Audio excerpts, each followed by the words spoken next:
There are fears the death toll will rise in the Bahamas after Hurricane Dorian battered the region for roughly a day and a half after making landfall as a catastrophic Category 5 storm, one of the most powerful Atlantic hurricanes ever recorded.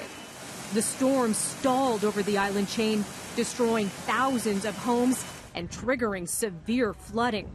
The Grand Bahama International Airport plunged under 2 meters of water, the Bahamas Prime Minister calling the destruction a historic tragedy.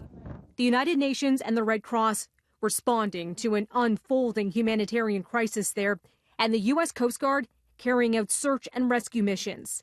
And Dorian's impact isn't over yet. The hurricane losing some intensity, fluctuating between a Cat 2 and Cat 3 storm, but growing, larger in size as it pushes toward the U.S. The U.S. National Weather Service warning Dorian has the potential to deliver life-threatening storm surge and dangerous hurricane-force winds from central Florida to the Carolinas. This, a time-lapse look at Dorian's outer bands lashing Jacksonville Beach, Florida. The state now expected to be spared the worst, though. But the American National Hurricane Center is warning against complacency, saying Dorian remains dangerous, tweeting in part, "Important, the headline for this Dorian advisory is not that the wind speed has slightly decreased. The combined wind, surge, and floods hazards are the same or even worse since the hurricane has become larger." Evacuation alerts going out to more than 2 million people in Florida, Georgia, and the Carolinas ahead of the storm.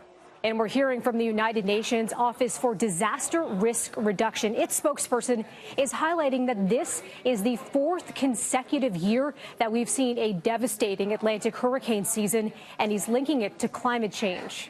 The sequence cannot be divorced from the fact that these last 5 years have been the hottest ever recorded because of the continuing rise in greenhouse gases in the atmosphere.